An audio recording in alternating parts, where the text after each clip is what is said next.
भारत माता की वंदे मातरम।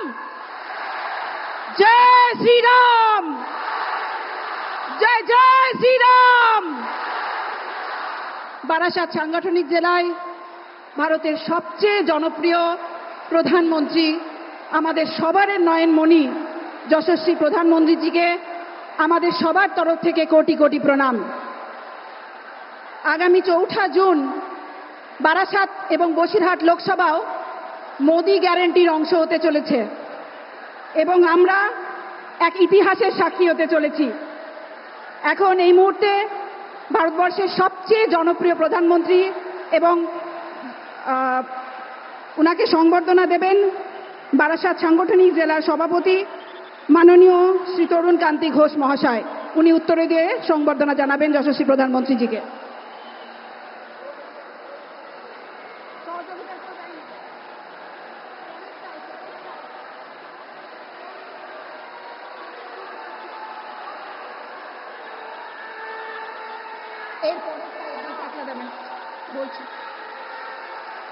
এই বারাসাত লোকসভার অন্তর্গত চাকলা ধাম, এই চাকলা ধামের পরম পূজনীয় শ্রী লোকনাথ বাবার ধাম। এই ধামের লোকনাথের মূর্তি দিয়ে মাননীয় যশস্বী প্রধানমন্ত্রী নরেন্দ্র মোদীজিকে সংবর্ধনা জানাবেন বারাসাত সাংগঠনিক জেলা সভাপতি শ্রী তরুণ কান্তি ঘোষ মহাশয় এবং উনাকে সহযোগিতা করবেন জেলার সহ সভাপতি শ্রী শেখর চ্যাটার্জি মহাশয় এবং তুহিন মণ্ডল মহাশয়।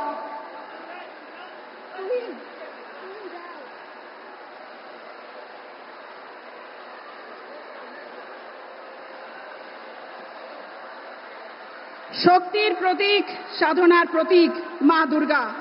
এই মা দুর্গার মূর্তিকে ভারতের সবচেয়ে জনপ্রিয় যশস্বী প্রধানমন্ত্রীজিকে সংবর্ধনা জানাবেন বিভাগ কনভেনার এবং ক্লাস্টার ইনচার্জ মাননীয় শ্রী কৃষ্ণেন্দু মুখার্জি মহাশয় এবং উনাকে সহযোগিতা করবেন জেলার ইনচার্জ শ্রী চণ্ডীচরণ রায় মহাশয়, লোকসভা ইনচার্জ শ্রী অনুপ দাস মহাশয় এবং লোকসভার কো ইনচার্জ শ্রী অনুপম ঘোষ মহাশয়।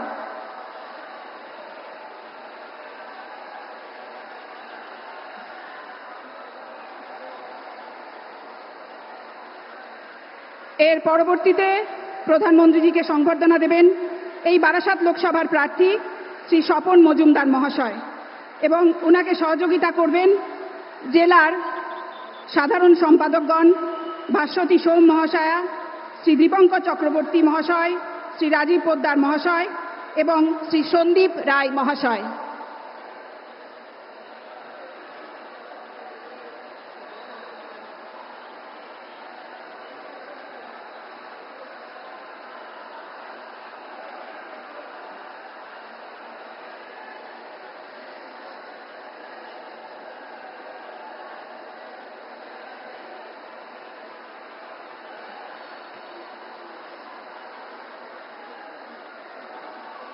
এর পরবর্তীতে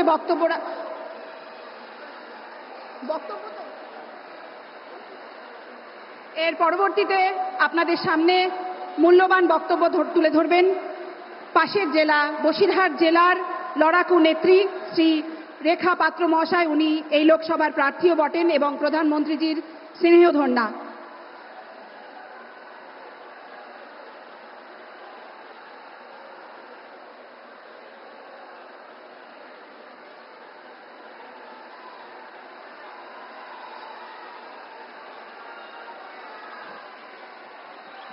भारत माता की, भारत माता की जय श्री राम, जय जय श्री राम। আজকে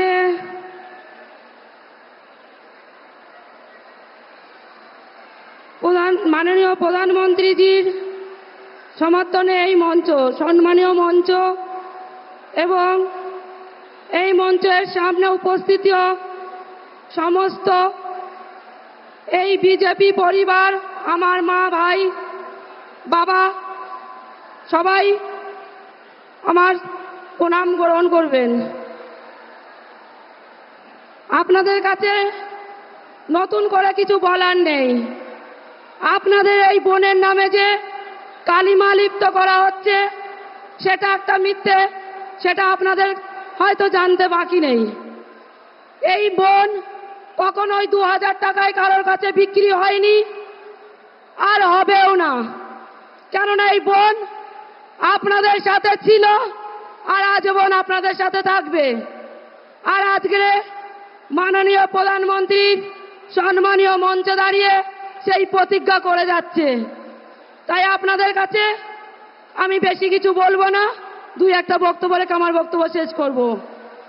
আজকের এই মঞ্চে যেটা আমার আপনাদের কাছে বলার ছিল, আজকের এই মঞ্চে মাননীয় প্রধানমন্ত্রীজিকে আমরা মাননীয় প্রধানমন্ত্রীকে তৃতীয়বারের জন্য মাননীয় প্রধানমন্ত্রীজি করছি। এই গ্যারান্টি আমার মা ভাই বোনেদেরকে গ্যারান্টি সব নিতে হবে। তাই আমার মা বোনেরা একবার এই গ্যারান্টি সব আমাদের মোদিজি, মাননীয় মোদিজির নামে একবার জয় শ্রীরাম, জয় জয় শ্রীরাম। আর এই পশ্চিম বাংলায় আজকের যে তৃণমূলের ছোট ছোট যে পিঁপড়ারা এখনো হামাগাড়ি দিচ্ছে আর মা বোনেদেরকে হুমকি দিচ্ছে আর মিথ্যে কেস দিয়ে যেটা ভাই মায়েদেরকে হাজতবাস করাচ্ছে, তার উপযুক্ত জবাব আমরা দিচ্ছি। আমরা এই 2024-এর জুনের 4 তারিখে তার জবাব দেব। আর সেই জন্য আজকের আমার মা বোনেদের এই জনসভা, আমার মা বোনেরা প্রস্তুত নিন। আর যেন দ্বিতীয়বার যেন এই তৃণমূল বাহিনী, মুখ্যমন্ত্রীর পোষা দুষ্টু ছেলেরা যেন মাথা উঁচু করে না বাঁচতে পারে, মাথা উঁচু করে কোন মা বোনের ঘরে যেন না ঢুকতে পারে, কোন বাবার জমি না কাড়িয়ে নিতে পারে। তার জন্য আজকে প্রতিজ্ঞা করুন আপনারা। আপনাদের প্রতিজ্ঞা মাননীয় প্রধানমন্ত্রীজির প্রতিজ্ঞা। আজকে এই প্রতিজ্ঞা আপনারা করবেন, সেই প্রতিজ্ঞার সম্মান মাননীয় প্রধানমন্ত্রীজি পাবে। তাই আমি বলছি, আমি আপনাদের সাথে আজীবন থাকবো, আপনাদের ঘরের মেয়ে। কোনদিন মুখ্যমন্ত্রীর পোষা কোনো দুষ্টু ছেলে মেয়েদের মতন পিছিয়ে যাব না, এ দলের থেকে ও দলে গিয়ে রং বদলাবো না। যেটা সন্দেশখালিতে হয়েছিল সেটা পুরো পশ্চিমবঙ্গের মানুষ জানতে পারবে আর জেনে গেছে। আর যে মা বোনেরা এখন অব্দি মুখ খোলেনি তারাও মুখ খুলবে। আর সেই মানুষদের মুখ খোলার জন্য আমার মা বোনেরা তাদের পাশে যাবে সম্মানের সাথে সাথে। তাই আপনাদের কাছে আমার অনুরোধ, মাননীয় প্রধানমন্ত্রীজি ছিলেন আর তৃতীয়বারের জন্য প্রধানমন্ত্রীজি হচ্ছেন। আর এই বসিরহাট আমরা ওনাকে উপহার হিসেবে দিচ্ছি। তাই আমার এই সংক্ষিপ্ত বক্তব্য আমি বাড়াবো না, আমার সংক্ষিপ্ত বক্তব্য আমি এখানেই শেষ করছি। ভারত মাতা কি, ভারত মাতা কি, জয় জয় শ্রীরাম, জয় জয় শ্রীরাম। নমস্কার। ধন্যবাদ রেখা পাত্র মহাশয়াকে। এবার আমাদের সবার নয়নের মণি এবং আমাদের সকলের আবেগে এবং যার বাস আমাদের মনেতে, সেই দেশের প্রধানমন্ত্রী নরেন্দ্র মোদীকে বক্তব্য রাখবার জন্য আহ্বান জানাই।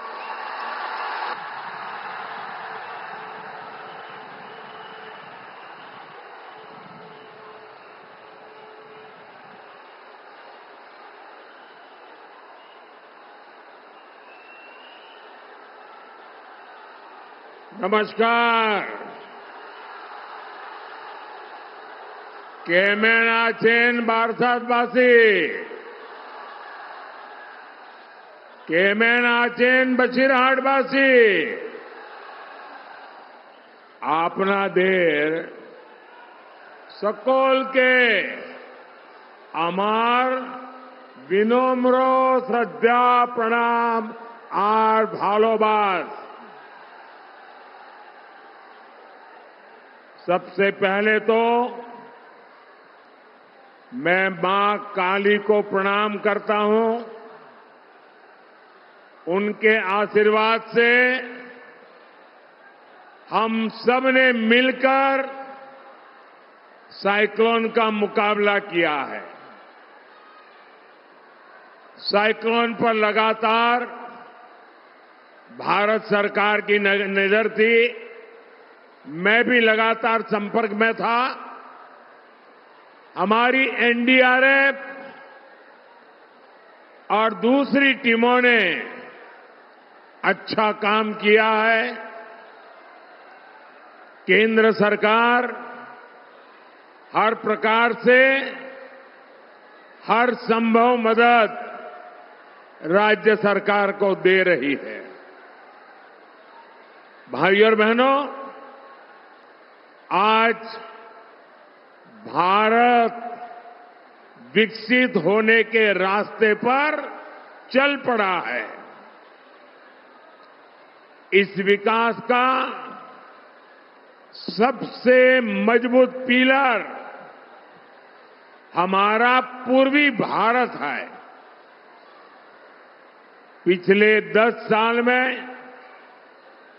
बीजेपी सरकार ने जितना पूर्वी भारत पर खर्च किया है, उतना पिछले 60-70 साल में नहीं हुआ था।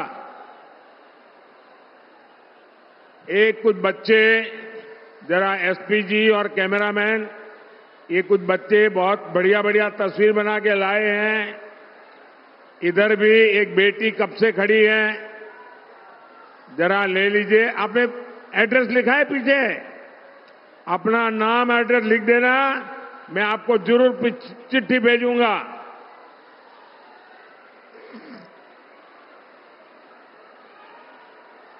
भारत माता की, भारत माता की जय श्री राम, जय श्री राम।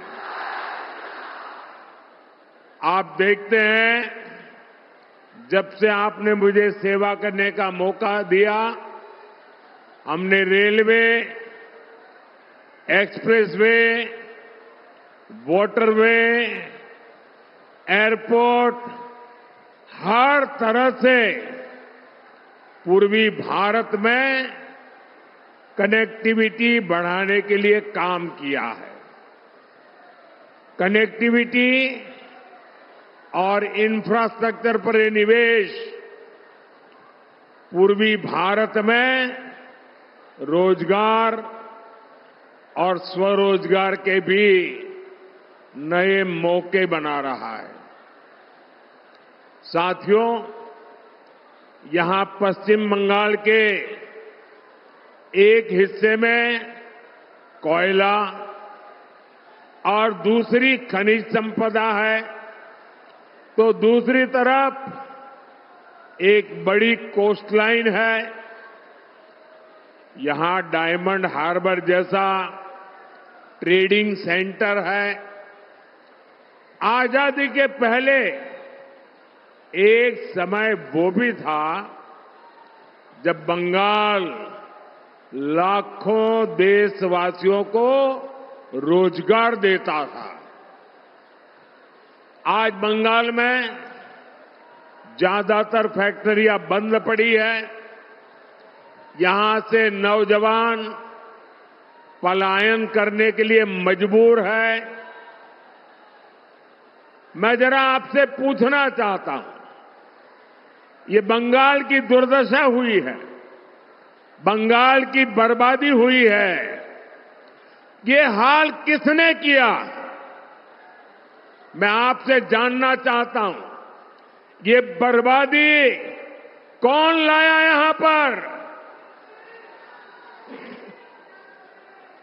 पहले बंगाल को कांग्रेस ने लूटा, फिर लेफ्ट ने लूटा, और अब टीएमसी दोनों हाथों से लूट रही है। कांग्रेस, सीपीएम, टीएमसी तीनों ही पश्चिम बंगाल की गुनहगार है। लोग ये भी जानते हैं कि सीपीएम को दिया हर वोट ये टीएमसी के खाते में जाएगा। ये पर्दे के पीछे टीएमसी और लेप वो एक ही सिक्के की दो बाजू है। और यहां के मुख्यमंत्री ने घोषणा भी कर दी है कि वो दिल्ली में इनका सहयोग करेगी। इसलिए अब बंगाल पर्दे के पीछे चलने वाले सारे खेल समझ चुका है और इसलिए पश्चिम बंगाल हर कोने से एक ही आवाज आ रही है। फिर एक बार, फिर एक बार, फिर एक बार, फिर एक बार, आभार एक बार, आभार एक बार, आभार एक बार। भाई और बहनों, 10 साल पहले जब आपने मुझे अवसर दिया था तो मैंने गारंटी दी थी, पूरे देश को गारंटी दी थी, न खाऊंगा न खाने दूंगा। याद है ना?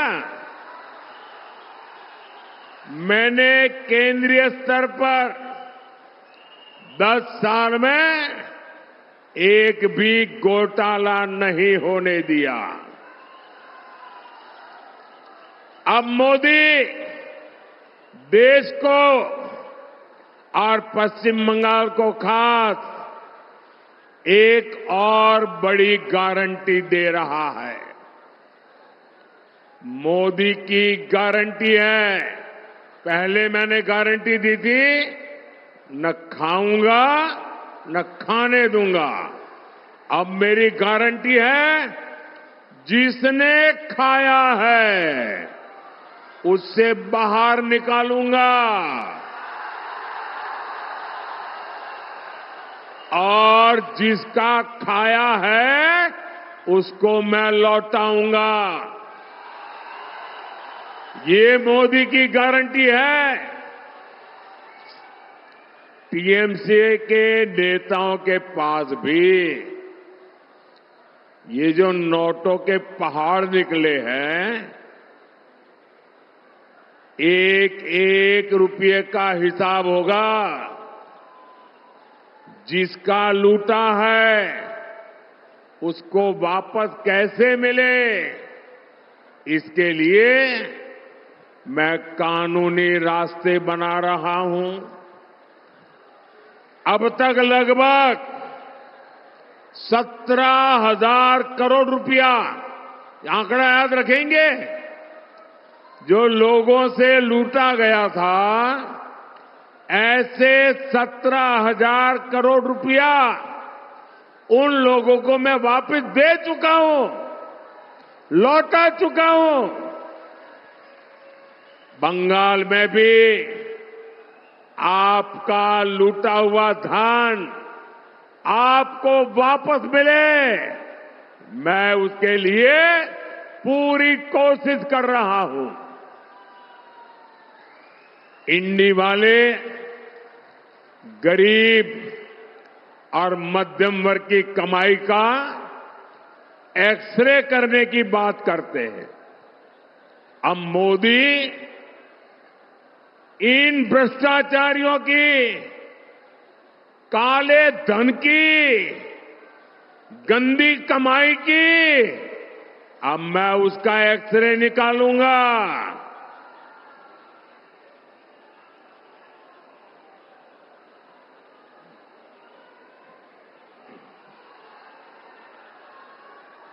ऐसा एक्सरे कि इनकी आने वाली पीढ़ियां भी भ्रष्टाचार करने से पहले 100 बार सोचेगी।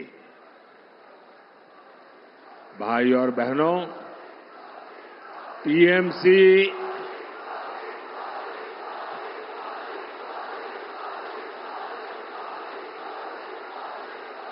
साथियों, आपका ये प्यार, आपका ये उत्साह, आपका ये आशीर्वाद मेरे जिंदगी की बहुत बड़ी ऊर्जा है।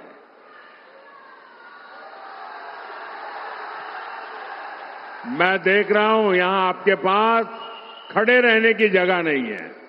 बारिश के कारण तकलीफ हुई कल, और आज इतना बड़ा कार्यक्रम कर रहे हैं आप। लोग छत पे खड़े हैं, और अभी मैं हेलीपैड से आया, 3.5 किलोमीटर दोनों तरफ ऐसी ही भीड़ थी, बड़ी मुश्किल से। यानी ये प्यार, ये उत्साह, मैं आपका ये कर्ज है ना, वो बंगाल का विकास करके कर्ज चुकाऊंगा मैं। भाइयों और बहनों, टीएमसी और इंडी गठबंधन को आपके विकास से कोई मतलब नहीं है। इनकी सबसे बड़ी प्राथमिकता है अपने वोट बैंक का तुष्टीकरण।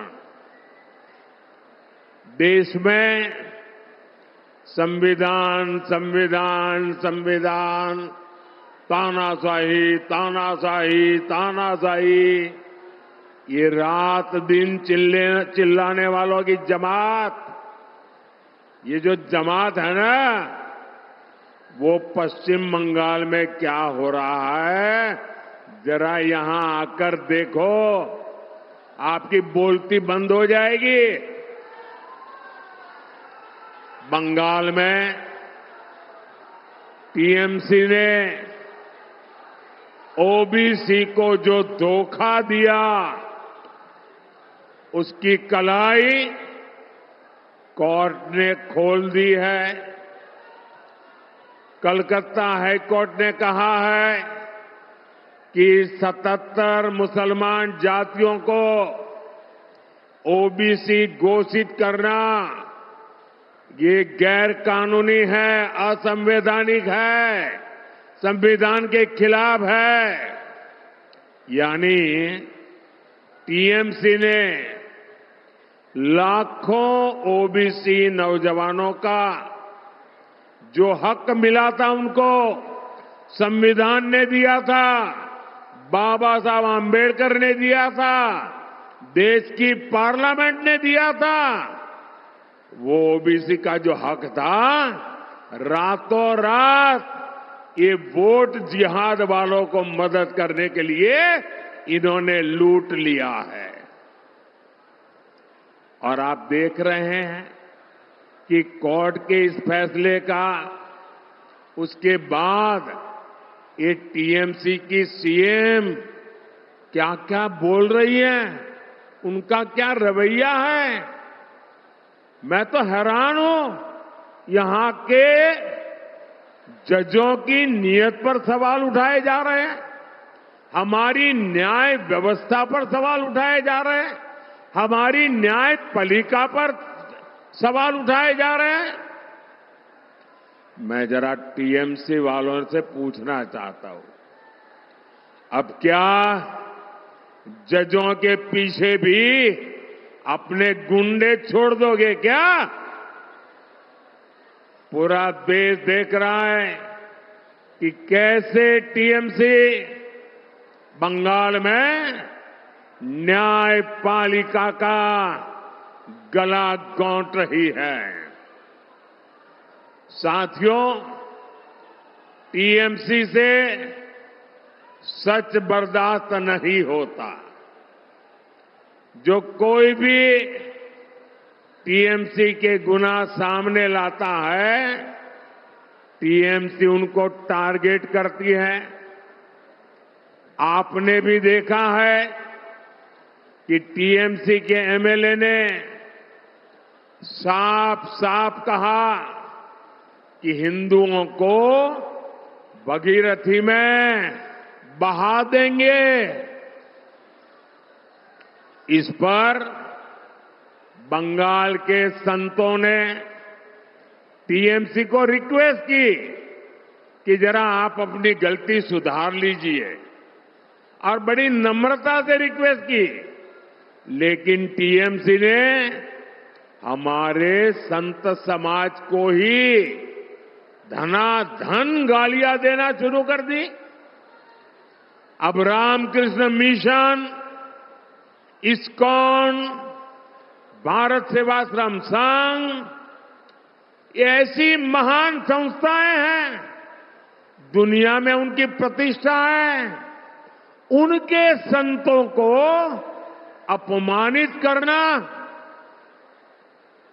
भाइयों बहनों, ये सब अपने वोट बैंक को खुश करने के लिए, वोट जिहाद को आगे बढ़ाने के लिए किया जा रहा है।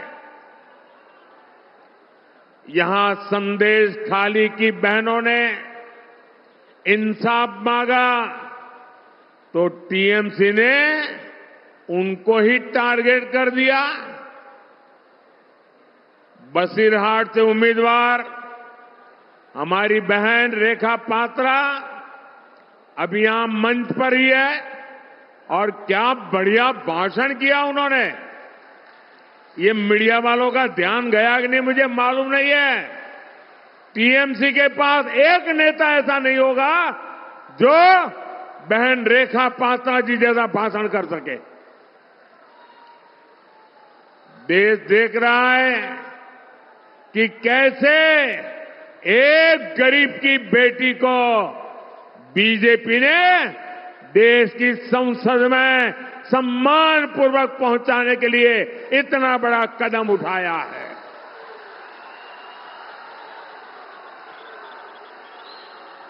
और मुझे विश्वास है एक पवित्र कार्य है, ये नारी शक्ति के सम्मान की लड़ाई लड़ रही है। अगर रेखा पात्रा ताकतवर होगी तो हिंदुस्तान की महिलाओं की आवाज वो हिंदुस्तान की संसद में उठाएगी। मैं उनके साहस की, उनकी हिम्मत की सराहना करूंगा। वो टीएमसी की इतनी बड़ी सत्ता से टकरा रही है, वो खुद मां दुर्गा की सच्ची पुजारी लगती है। बंगाल में शाहजहां शेख जैसे अत्याचारियों का हौसला, और ऐसे एक दो नहीं है, हर गली मोहल्ले में ऐसे लोग बैठे हैं। इनका हौसला न बढ़े इसलिए बहन रेखा पात्रा को जिताना बहुत जरूरी है। साथियों, मां माटी मानुष की बात कहने वाली टीएमसी ने मां को भय दिया है, माटी का अपमान किया है। यहां तक कि महिला एमएलए जो टीएमसी के अंदर गुंडागर्दी के खिलाफ बोलती है, उनको भी टारगेट किया जा रहा है। मैं पश्चिमी मेदिनीपुर में केशपुर की माताओं बहनों का एक वीडियो देख रहा था। वो भी टीएमसी के गुंडों से बचाने की गुहार लगा रही है। ऐसी टीएमसी को अपने वोट की ताकत से सजा देना बहुत जरूरी है। साथियों, तुष्टीकरण की राजनीति के कारण, अपीजमेंट की पॉलिटिक्स के कारण टीएमसी ने सीएए के खिलाफ भी झूठ फैलाया है। सीएए के खिलाफ झूठ, पहले सीएए को रोकने की कोशिश की, मोदी डरा नहीं, मोदी झुका नहीं। मोदी ने कहा मैं सही समय देख करके ले आऊंगा, मैं लाया। अब उनको हाथ पैर पछाड़ रहे हैं। पहले कहते थे लागू नहीं करूंगे, लागू हो गया, यहां के लोगों को नागरिकता मिलने लगी। अब वो झूठ फैला रही है, भ्रम फैला रही है। लेकिन आज पूरा देश देख रहा है, सैकड़ों शरणार्थियों को नागरिकता मिल चुकी है। किसी से कुछ भी छीना नहीं गया, बल्कि उन्हें नागरिकता देकर के मां भारती के बेटे के रूप में, बेटी के रूप में सम्मान दिया है। इसलिए मतवा साथियों को भी मैं आज यहां आया हूं तो बहुत बहुत बधाई देता हूं। आपको अब भारत की नागरिकता से दुनिया की कोई ताकत रोक नहीं सकती है। और मोदी काम शुरू कर चुका है, नागरिकता देना चल रहा है और कुछ ही महीनों में आप सबको पूरा काम पूरा भी हो जाएगा। ये नागरिकता देश का संविधान, हमारा कॉन्स्टिट्यूशन दे रहा है। और मैं आपको एक और गारंटी दूंगा, टीएमसी तो क्या, दुनिया की कोई भी ताकत मोदी के एक संकल्प को न हिला सकती है, न डुला सकती है।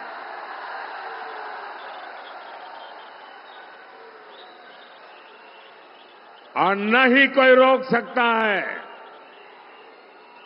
भाई और बहनों, विशेष रूप से हमारी माताओं बहनों को सशक्त करना, ये मोदी की प्राथमिकता है। तभी तो मोदी आज गरीबों को पक्का घर दे रहा है, और वो भी महिलाओं के नाम पक्का घर दे रहा है।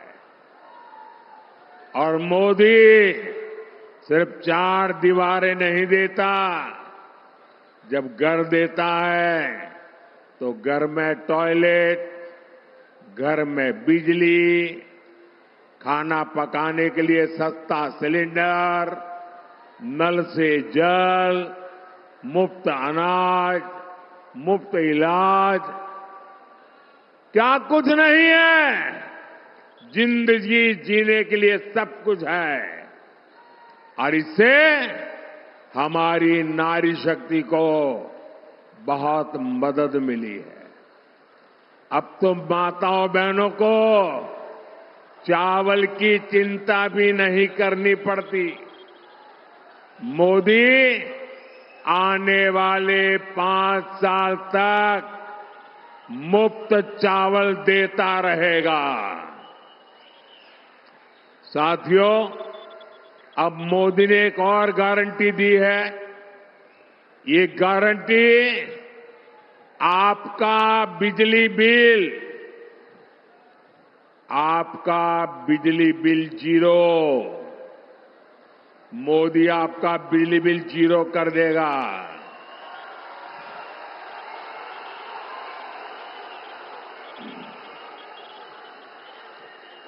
और बिजली बिल जीरो करने के लिए योजना क्या है? पीएम सूर्य घर मुफ्त बिजली योजना शुरू की गई है। इसमें अप्लाई करने वाले परिवार को अपने छत पर सोलर पैनल लगाने के लिए मोदी सरकार 75,000 रुपया देगी। हर घर के लिए 75,000 रुपये। और ये सोलर पैनल से मुफ्त बिजली भी मिलेगी, और जो ज्यादा बिजली होगी वो सरकार खरीदेगी, उसकी कमाई भी होगी। साथियों, मोदी हर आयु के लोगों की चिंता कर रहा है। आज हमारे देश में करीब 6 करोड़ लोग ऐसे हैं जिनकी आयु